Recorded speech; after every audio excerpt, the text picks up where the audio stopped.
Friends and families, welcome to Free Baking Class by Elfin. இன்னைக்கு ஒரு பர்ஃபெக்ட்டான ஒரு chocolate banana cake தான் பார்க்க போகிறோம். அதுவும் ரிச்சான சாக்லேட் பனானா கேக். இது வந்து செய்கிறது ஈஸி, அதே நேரத்தில் டேஸ்ட் வைஸும் பர்ஃபெக்டாக இருக்கும். பிடிக்காதுன்னு சொல்கிறவங்க கூட இந்த கேக் நீங்கள் செஞ்சு கொடுக்கும்போது கண்டிப்பாக விரும்பி சாப்பிடுவாங்க. அந்த அளவுக்கு பர்ஃபெக்டாகவும் அந்த அளவுக்கு டெக்ஸ்சராகவும் இருக்கும். நீங்கள் ஃப்ரீயாகவே பேக்கிங் கற்றுக்கணுமா? பேக்கிங் இதுக்கு ஆவலாக இருந்து பக்கத்தில் கிளாஸஸ் இல்லையா?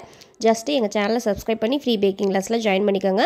இது முற்றிலும் இலவசமாக வழங்கக்கூடிய ஒரு கேக் பயிற்சி வகுப்பு. இதுக்கு நீங்கள் எந்த ஒரு ஃபீஸும் கட்ட தேவையில்லை, எந்த ஒரு எஜுகேஷன் குவாலிஃபிகேஷனும் தேவையில்லை. ஜஸ்ட்டு சேனலை சப்ஸ்கிரைப் பண்ணி ஃப்ரீ பேக்கிங் கிளாஸில் ஜாயின் பண்ணிக்கோங்க. ஆல்ரெடி வந்து 86 கிளாஸஸ் வந்து பேக்கிங் சம்மந்தமாக அப்லோட் பண்ணியிருக்கோம். பேக்கிங் முழுசாக கற்றுக்கணும், ஒரு பிஸ்னஸ் ஸ்டார்ட் பண்ணணுன்னா அந்த கிளாஸஸ் வந்து உங்களுக்கு ஹெல்ப்ஃபுல்லாக இருக்கும். ஸோ வந்து கிளாஸ் 1லேருந்து 86 வரைக்கும் ஃபாலோ பண்ணிங்கன்னா ஒரு பர்ஃபெக்டான பேக்கரி ஷாப் வைக்கக்கூடிய அளவுக்கு நம்ம டீட்டெயிலாக சொல்லியிருப்போம். ஸோ வந்து தேவைப்படுறவங்க செக் பண்ணி பாருங்கள். சேனல் பிடிச்சிருந்துச்சுன்னா லைக் பண்ணுங்கள், ஷேர் பண்ணுங்கள், கமெண்ட் பண்ணுங்கள், சப்ஸ்கிரைப் பண்ணுங்கள். பக்கத்தில் இருக்க பெல் ஐக்கானை கிளிக் பண்ணி ஃப்ரீ பேக்கிங் கிளாஸில் ஜாயின் பண்ணிக்கோங்க. தேங்க்யூ. வாங்க எப்படி செய்யலான்னு பார்க்கலாம். நல்ல பழுத்த பழமாக நான் பூவம்பழம் வந்து ஒரு 5லேருந்து 6 பழம் எடுத்திருக்கேன். கரெக்டாக 250 கிராம் அந்த மாதிரி வர்ற மாதிரி பார்த்துக்கோங்க. நீங்கள் எந்த ஃப்ளேவர் வாழைப்பழம் எடுக்கிறீங்களோ, செவ்வாழை எடுத்திங்கன்னா அந்த ஃப்ளேவர் தான் அந்த கேக்கில் வரும். அதே மாதிரி ரஸ்தாளி எடுத்திங்கன்னா ரஸ்தாளி அந்த ஃப்ளேவர் தான் கேக்கில் வரும். ஸோ நான் வந்து பூவம்பழம் எடுத்திருக்கேன். அது வந்து நார்மலாக எல்லா கேக்குக்கும் செட் ஆகுற மாதிரி இருக்கும். ஸோ வந்து நீங்கள் நல்லா பழுத்த பழமாக காய் வெட்டாக இருக்கிறத யூஸ் பண்ணிடுறீங்க. நல்லா பழுத்த பழமாக ஒரு 5லேருந்து 6 பழம் மீடியம் சைஸில் வந்து எடுத்துக்கோங்க. இது நம்ம ஒரு மிக்ஸி ஜாரில் போட்டு நல்லா வந்து கொரன்னு அரைச்சி எடுத்துக்கலாம். ரொம்ப நைஸாக அரைச்சிடாதீங்க.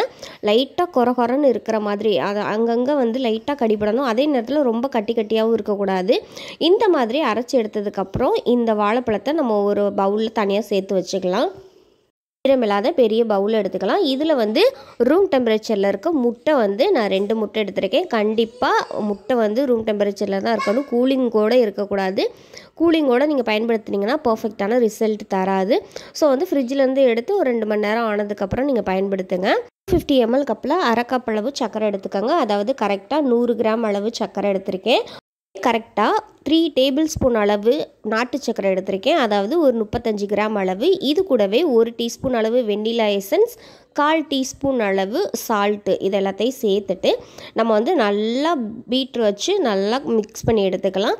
அந்த சர்க்கரை கரையணும். நீங்கள் வந்து ஒரு வேளை உங்களுக்கு சர்க்கரை கரைய அதிக டைம் எடுக்குதுன்னா நாட்டு சர்க்கரையும் ஒயிட் சுகரையும் மிக்சியில் லைட்டாக பொடி பண்ணிவிட்டு நீங்கள் வந்து போட்டு பீட் பண்ணிங்கன்னா ஈஸியாக வந்து சர்க்கரை கரைஞ்சி கிடச்சிரும்.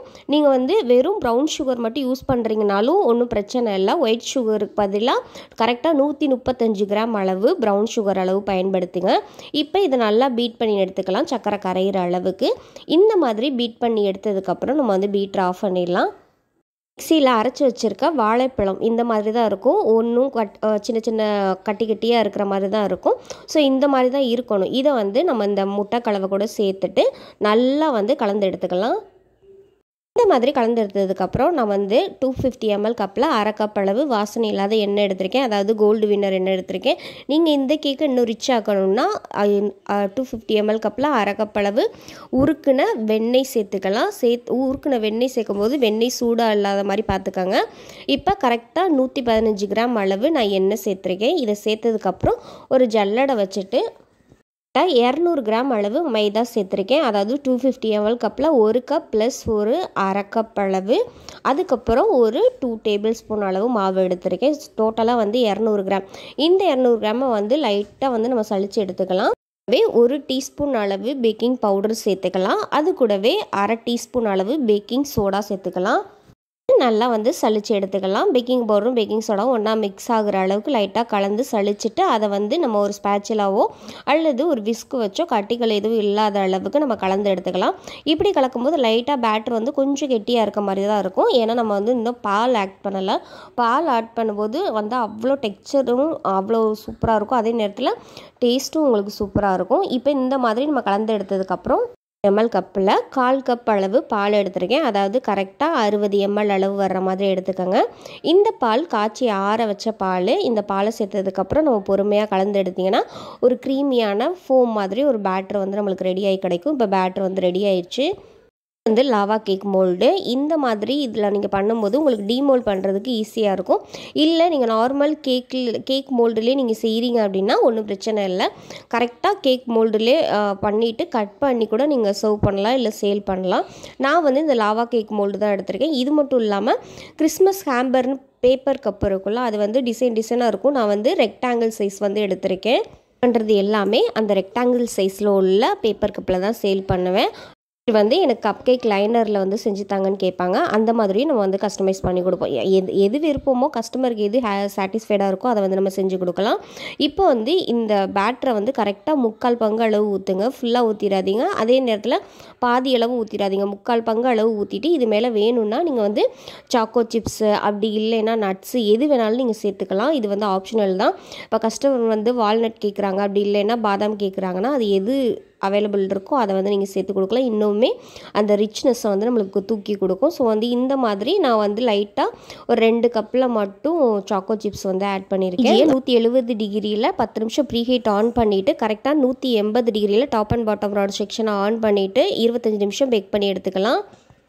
அதுக்கப்புறம் இந்த மாதிரி லைட்டாக கோல்டன் கலர் மாதிரி இது மேலே இருக்கும். இந்த சாக்கோ சிப்ஸ் போட்டதும் லைட்டாக வந்து அப்படி லைட்டாக மெல்ட் ஆகி இருக்கும். சாப்பிடும்போது நான் வாயில் வச்சா மெல்ட் ஆகிற அளவுக்கு இருக்கும். அது வந்து ஸோ வந்து இதை வந்து இந்த மாதிரி பேப்பர் கப்பில் தானே மோல்ட் பண்ணியிருக்கோம். ஏன் இதில் வந்து நம்ம வந்து பேக் பண்ண சொன்னோம் அப்படின்னா, இப்போ இதை டீமோல்ட் பண்ணுறேன் பாருங்கள் எவ்வளோ அழகாக கரெக்டாக எடுத்துகிட்டு வருதுன்னு.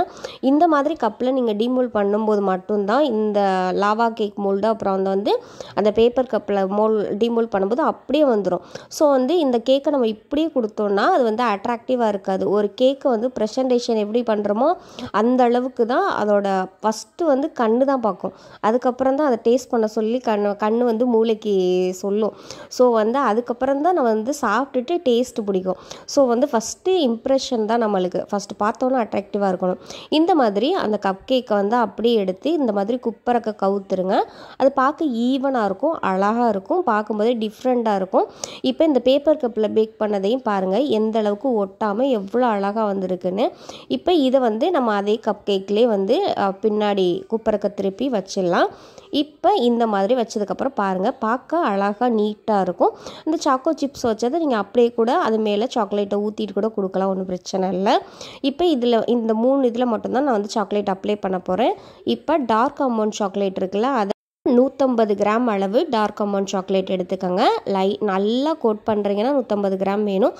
இல்லை மைல்டாக மேலே மட்டும் நான் அப்ளை பண்ணுற மாதிரி பண்ணுறேன்னா 100 கிராம் அளவு டார்க் அமௌண்ட் சாக்லேட்டை டபுள் பாயில் மெத்தடில் மெல்ட் பண்ணிவிட்டு கட்டிகள் எதுவும் இல்லாத அளவுக்கு லைட்டாக சூடாக ஆறுனதுக்கப்புறம் அந்த பனானா கேக் மேலே அப்படியே ட்ரிப்பிங் மாதிரி நீங்கள் கொடுத்துருங்க. நீங்கள் வந்து நிறைய கொடுத்தாலும் ஒன்றும் பிரச்சனை இல்லை. அது டேஸ்ட் வந்து பர்ஃபெக்டாக தான் இருக்கும். சாப்பிடும்போது அவ்வளோ ஒரு சாக்லேட்டு டேஸ்ட்டும் பனானா டேஸ்ட்டும் ரெண்டும் சேர்ந்து ஒரு கலவையாக டேஸ்ட் வந்து அற்புதமாக இருக்கும். ஸோ வந்து இந்த மாதிரி ஜிக்ஸாகாக கொடுத்தாலும் பரவாயில்ல. இல்லை வந்து நீங்கள் லாவா கேக்கில் எவ்வளோதுக்கு கெட்டியாக இருக்குமோ அந்த அளவுக்கு அள்ளி ஊற்றுற அளவுக்கு நீங்கள் அந்த கப்பில் ஓரங்கள்லாம் இருக்கிற மாதிரி ஊற்றினாலும் ஒன்றும் பிரச்சனை இல்லை. நீங்கள் எந்த அளவுக்கு பண்ணி கொடுக்குறீங்களோ அந்த அளவுக்கு கஸ்டமர் வந்து சாட்டிஸ்ஃபைட் ஆகி நெக்ஸ்ட் ஆர்டர் கொடுக்க நிறைய வந்து யூனிக்னஸான வேலைகள் நம்ம பார்க்கணும். ஸோ வந்து இந்த மாதிரி ட்ரிப்பிங் கொடுத்துட்டு நான் பாதியோடு விட்டுருவேன். ஏன்னா வீடியோக்கு அப்படி தெரியணுங்கிறதுக்காக நான் சேல் பண்ணும்போது ஃபுல்லாக தான் அவங்களுக்கு ட்ரிப்பிங் பண்ணி கொடுத்துருவேன். அப்படி ஸ்பூனில் தான் கையில் எடுத்து சாப்பிடலாம் முடியாது. ஸ்பூனில் அப்படி கட் பண்ணி சாப்பிட்ற மாதிரி தான் இருக்கும். அவ்வளோ மாய்ஸ்டாக இருக்கும், அவ்வளோ ரிச்சான டேஸ்ட்டில் இருக்கும். இந்த மாதிரி நான் ட்ரிப்பிங் கொடுத்து எடுத்ததுக்கப்புறம் இது மேலே வந்து எடிபிள் கோல்டு இருக்குல்ல, அந்த எடிபிள் கோல்டு ஃபாயில் இருக்குல்ல அதை வந்து நான் வச்சுருக்கேன். அது கொஞ்சம் ரிச்னஸை கொடுக்கும். ஸோ வந்து 2 லைன் நடுவில் லைட்டாக வந்து எடிபிள் கோல்டு வச்சிடலாம். வச்சுட்டு லைட்டாக ப்ரஷ் வச்சு கையில் வச்சு அழுத்துனீங்கன்னா கையில் திருப்பி எடுத்துகிட்டு வந்துடும். லைட்டாக ப்ரஷ் வச்சு அழுத்தம் கொடுத்துட்டு உங்களுக்கு என்ன விருப்பமோ, இல்லை நீங்கள் வந்து இந்த கோல்டு ஃபாயில் வைக்கல அப்படின்னா நீங்கள் ஸ்ப்ரிங்கிள்ஸ் கூட யூஸ் பண்ணலாம், இல்லை நட்ஸ் கூட போடலாம். எது உங்களுக்கு அவைலபிள் இருக்கோ அதை வந்து நீங்கள் யூஸ் பண்ணிக்கோங்க. நான் வந்து செர்ரி வச்சுருக்கேன். இந்த செர்ரி பார்க்கும்போது ஒரு ரிச்சான லுக்கு கொடுக்கும். உங்களுக்கு எது அவைலபிள் இருக்கோ கட்டாயம் இல்லை, ஆனால் பார்க்க யூனிக்னஸ்ஸாக இருக்கிறதுக்காக நான் வச்சுருக்கேன். இப்போ பாருங்கள், நம்ம பர்ஃபெக்டாக நம்ம கேக் வந்து ரெடி ஆயிடுச்சு. உங்களுக்கு இது வந்து ரூம் டெம்பரேச்சரில் தான் இருக்கணும், ஃப்ரிட்ஜில் வைக்க வேண்டிய அவசியம் இல்லை. 4 to 5 days வரைக்கும் ரூம் டெம்பரேச்சர்லேயே இருக்கும். அதுவும் நீங்கள் வந்து பயன்படுத்துகிற முறையை பொறுத்து ஈரம் போடாமல் ஏர் டைட்டாக மூடி வைக்காமல் பூஞ்சைகள் ஃபங்கஸ் வராமல் பார்த்துக்கிட்டிங்கன்னா கரெக்டாக 5 நாள் வரைக்கும் நீங்கள் வச்சு சாப்பிட்லாம். இந்த ஒரு கப்பு வந்து கரெக்டாக நான் வந்து 45லேருந்து ஒரு 55 வரைக்கும் நான் வந்து சேல் பண்ணுவேன். ஒரு கப்பு அந்த பேப்பர் கப்பில் இருக்குல்ல, அதை சொல்லலை, நார்மலாக இந்த மோல்டில் இருக்குல்ல, அதாவது லாவா கேக் மோல்டில் வச்சுருக்கோம்ல, அது வந்து 45லேருந்து 55 வரைக்குமே நான் வந்து சேல் பண்ணலாம். அதை விட அதிகமாக கூட நீங்கள் சேல் பண்ணலாம், ஒன்றும் பிரச்சனை இல்லை. ஆனால் கஸ்டமரை வந்து லாபத்தில் அதிக கஸ்டமரை இழுத்து நம்மளுக்கு தேவையான ப்ராஃபிட்டை நம்ம எடுக்கிறது தான் இதோட வந்து ட்ரிக்கே. எப்போதுமே பிஸ்னஸை நம்ம கொண்டு போகிறது வந்து ஒரு எடுத்தோன்னே அதிக லாபம் பார்க்கணுன்னு மட்டும் நினைக்காதீங்க. ஒரு கஸ்டமர் நம்மள்ட்ட வாங்கினாங்க, அவங்களுக்கு டேஸ்ட் பிடிச்சிருக்கு, ஆனால் ரேட் அதிகமாக இருக்குது அப்படின்னு நினைக்கிறாங்கன்னா, அப்போ அது வந்து நீங்கள் செய்கிற கேக் மேலே தப்பு இல்லை, அது வந்து உங்களுடைய ப்ரைஸோட ஃபிக்ஸ் பண்ணது தான். ஸோ வந்து அதை கொஞ்சம் கம்மி பண்ணிங்கன்னா அங்கே கேக்கும் நல்லாயிருக்கும், அதே நேரத்தில் உங்களுக்கு வந்து டேஸ்ட்டும் நல்லாயிருக்கும். ஸோ அதில் கண்டிப்பாக உங்களுக்கு ஆர்டர் கொடுக்கணும்னு நினச்சி அவங்க ஆர்டர் கொடுப்பாங்க. எடுத்தோன்னே ஹை லெவலில் ப்ரைஸ் வந்து ஃபிக்ஸ் பண்ணாதீங்க. அதே நேரத்தில் குவாலிட்டிலையும் எந்த குறையும் வச்சிடாதீங்க. வந்து ப்ரெசன்டேஷன், ரெண்டாவது வந்து ப்ரைஸு, அதுக்கப்புறம் டேஸ்ட்டு. ஸோ வந்து கடைசியாக தான் டேஸ்ட் இருக்கும். அதனால் எதுலேயுமே நீங்கள் குறை வைக்காமல் கரெக்டாக பண்ணிங்கன்னா நீங்கள் வந்து ஒரு பிஸ்னஸை வந்து ஒரு சக்ஸஸாக கொண்டு போக முடியும். ஸோ இந்த வீடியோ பிடிச்சிருந்துச்சுன்னா லைக் பண்ணி ஷேர் பண்ணி கமெண்ட் பண்ணுங்கள். Thank you for all.